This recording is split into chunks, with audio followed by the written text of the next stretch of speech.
Case CM ಸಿದ್ದರಾಮಯ್ಯಗೆ ಅಸಲಿ trouble ಅನ್ನು ತರ್ತಾ ಇದೆ, ಬಿಗ್ ಟ್ರಬಲ್ ಅನ್ನು ತರ್ತಾ ಇದೆ. ಇನ್ನೊಂದು ಕಡೆಗೆ ನ್ಯಾಯಯುಕ್ತವಾದಂತಹ ಪ್ರಕ್ರಿಯೆಗೆ ಇದ್ದಂತಹ ತಡೆ ತೆರವಾದ ಬೆನ್ನಲ್ಲೇ ಜನಪ್ರತಿನಿಧಿಗಳ ಕೋರ್ಟ್ ಆದೇಶವನ್ನು ಕೊಟ್ಟಿದೆ. ಸಿಎಂ ಸಿದ್ದರಾಮಯ್ಯ ವಿರುದ್ಧ ಲೋಕಾಯುಕ್ತ ತನಿಖೆಗೆ ಆದೇಶವನ್ನು ಹೊರಡಿಸಿದೆ. ಹಗರಣ ಸಂಬಂಧ ಸಿಆರ್ಪಿಸಿ ಸೆಕ್ಷನ್ 156(3) ಅಡಿಯಲ್ಲಿ ತನಿಖೆಯನ್ನು ನಡೆಸಿ 3 ತಿಂಗಳಲ್ಲಿ ವರದಿಯನ್ನ ಕೊಡುವಂತೆ ಮೈಸೂರಿನ ಲೋಕಾಯುಕ್ತ ಪೊಲೀಸರಿಗೆ ಜನಪ್ರತಿನಿಧಿಗಳ ಕೋರ್ಟ್ ಆದೇಶವನ್ನು ಕೊಟ್ಟಿದೆ. ಮ್ಯಾಜಿಸ್ಟ್ರೇಟ್ ಆದೇಶದ ಮೇರೆಗೆ ಎಫ್ಐಆರ್ ಅನ್ನ ದಾಖಲಿಸಿಕೊಳ್ಳಲೇಬೇಕಾದಂತಹ ಅನಿವಾರ್ಯತೆ ಸದ್ಯಕ್ಕಿದೆ. ಯಾಕಂದ್ರೆ ಪ್ರಕರಣದ ಸತ್ಯಾಸತ್ಯತೆ ಆಚೆ ಬರಬೇಕು ಅಂತ ಹೇಳಿದ್ರೆ ಪ್ರಥಮ ವರ್ತಮಾನ ವರದಿ ಇಂಪಾರ್ಟೆಂಟು. ಎಫ್ಐಆರ್ ದಾಖಲಿಸಿಕೊಂಡು ತನಿಖೆಯನ್ನ ಮಾಡಬೇಕಾಗತ್ತೆ.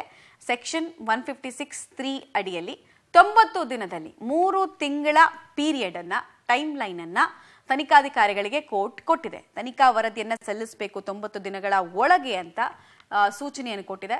ಬಂಧನ ಮಾತ್ರ ತನಿಖಾಧಿಕಾರಿಯ ವಿವೇಚನೆಗೆ ಬಿಟ್ಟಿದ್ದು. ಈಗ ಅವರನ್ನ ವಿಚಾರಣೆಗೆ ಅಂತ ಕರೀತಾರಲ್ಲ, ಸಹಕರಿಸ್ತಾ ಇಲ್ಲ, ಕೇಳಿದ ಪ್ರಶ್ನೆಗಳಿಗೆ ಉತ್ತರ ಕೊಡ್ತಾ ಇಲ್ಲ ಅಂದ್ರೆ ವಶಕ್ಕೆ ಪಡಿಬಹುದು. ಅದು ಪ್ರತಿ ಐಒಗೆ ಕೂಡ ಇರುವಂತಹ ಪರಮಾಧಿಕಾರ. ಒಟ್ಟು 4 ಕಾಯ್ದೆಗಳ ಅಡಿಯಲ್ಲಿ ತನಿಖೆಗೆ ಆದೇಶವನ್ನ ಕೊಡಲಾಗಿದೆ. ಅದನ್ನು ಕೂಡ ನಾವು ಗಮನಿಸ್ತಾ ಹೋಗೋಣ ಯಾವ್ಯಾವ ಕಾಯ್ದೆ ಅಂತ. ಐಪಿಸಿ ಸೆಕ್ಷನ್ 120(b) ನಿಮ್ಗೆಲ್ಲರಿಗೂ ಗೊತ್ತು, ಕ್ರಿಮಿನಲ್ ಕಾನ್ಸ್ಪಿರಸಿ ಅಂದ್ರೆ ಅಪರಾಧಿಕ ಒಳಸಂಚು. 166 ಅಡಿಯಲ್ಲಿ ಸಾರ್ವಜನಿಕ ಸೇವೆಯಲ್ಲಿರುವಂತಹ ವ್ಯಕ್ತಿ ಉದ್ದೇಶಪೂರ್ವಕವಾಗಿ ಅಧಿಕಾರವನ್ನು ದುರ್ಬಳಕೆ ಮಾಡಿಕೊಂಡಿರುವ ಸೆಕ್ಷನ್ ಹಾಕಲಾಗಿದೆ. ನೆಕ್ಸ್ಟ್ 403 ಅನ್ನ ಕೂಡ ಹಾಕಿದ್ದಾರೆ. ಹಾಗೂ 420 ಎಲ್ಲರಿಗೂ ಗೊತ್ತೇ ಇದೆ, ಕ್ರಿಮಿನಲ್ ವಂಚನೆ. ಜೊತೆಗೆ ಪಿಸಿ ಆಕ್ಟ್ ಸೆಕ್ಷನ್ 9 ಅಂದ್ರೆ ಲಾಭ ಪಡೆಯೋದಕ್ಕೆ ವೈಯಕ್ತಿಕ ಪ್ರಭಾವವನ್ನು ಬೀರಿದಂತಹ ಸೆಕ್ಷನ್ ಅದು. ಆಮೇಲೆ 13 ಹಾಕಬೇಕು ಅಂತ ಹೇಳಿದ್ದಾರೆ. ಸರ್ಕಾರಿ ಆಸ್ತಿ ಸ್ವಂತಕ್ಕೆ ದುರ್ಬಳಕೆ ಮಾಡ್ಕೊಳ್ಳೋ ಸೆಕ್ಷನ್ ಅದು. ಬೇನಾಮಿ ವ್ಯವಹಾರ ನಿಷೇಧ ಕಾಯ್ದೆ 53, 54 ಅಂದ್ರೆ ಆ ಭೂಮಿ ಬಗ್ಗೆನೆ, ಆ ಸೈಟ್ ಬಗ್ಗೆನೆ ಬಹಳಷ್ಟು ಜನರಿಗೆ ಅನುಮಾನಗಳಿದಾವೆ. ಯಾಕಂದ್ರೆ ಅಂತ ಡಾಕ್ಯುಮೆಂಟ್ಗಳೆಲ್ಲ ರಿಲೀಸ್ ಆಯ್ತು.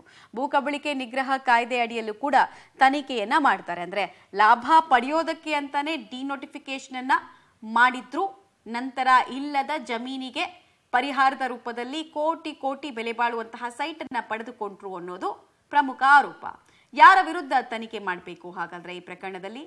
ಕೋರ್ಟ್ ಸೂಚನೆ ಕೊಟ್ಟಿರೋದು ಯಾರ್ಯಾರ ಮೇಲೆ ಗಮನಿಸ್ತಾ ಇದ್ದೀರಾ? ಮುಖ್ಯಮಂತ್ರಿ ಸಿದ್ದರಾಮಯ್ಯ ಅವರೇ ಇಡೀ ಪ್ರಕರಣದಲ್ಲಿ ಕೇಂದ್ರ ಬಿಂದು.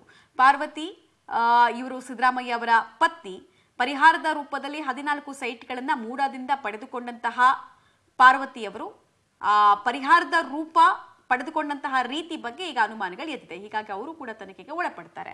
ಮಲ್ಲಿಕಾರ್ಜುನ್ ಸ್ವಾಮಿ ಸಿಎಂ ಪತ್ನಿಗೆ ಕುಂಕುಮ ಭಾಗ್ಯದ ಮೂಲಕ ಗಿಫ್ಟ್ ಡೀಡ್ ಅನ್ನ ಕೊಟ್ರಲ್ಲ, ಅದೇ ಮಲ್ಲಿಕಾರ್ಜುನ್ ಸ್ವಾಮಿ ಕೂಡ ಸಿದ್ದರಾಮಯ್ಯ ಅವರ ಬಾಮೈದ. ಅವರನ್ನು ಕೂಡ ಈ ಪ್ರಕರಣದಲ್ಲಿ ತನಿಖೆಗೆ ಒಳಪಡಿಸಲಾಗುತ್ತೆ. ಆಮೇಲೆ ಆ ಜಮೀನಿನ ಮಾಲೀಕ ಅಥವಾ ಮಾರಾಟಗಾರ ದೇವರಾಜು, ಆತನನ್ನು ಕೂಡ ಈ ಪ್ರಕರಣದಲ್ಲಿ ವಿಚಾರಣೆಗೆ ಒಳಪಡಿಸಬೇಕು ಅಂತ ಹೇಳಿ ಮುಂದಾಗ್ಲಾಗ್ತಾ ಇದೆ. ಹಾಗೂ ಇತರರು ಅಂದ್ರೆ ಆ ಸಂದರ್ಭದಲ್ಲಿ ಇದ್ದಂತಹ ಅಧಿಕಾರಿಗಳು, ಸರ್ವೆ ಮಾಡಿದ ಸಂದರ್ಭ ಇರ್ಬೋದು, ಅಥವಾ ಸೈಟ್ ಅಲಾಟ್ಮೆಂಟು ಮತ್ತೆ ಅನುಪಾತವನ್ನ ಚೇಂಜ್ ಮಾಡಿದಂತಹ ಅಧಿಕಾರಿಗಳು ಯಾರ್ಯಾರಿದ್ರು ಅವರೆಲ್ಲರೂ ಕೂಡ ತನಿಖೆಗೆ ಒಳಪಡ್ತಾ ಇದ್ದಾರೆ.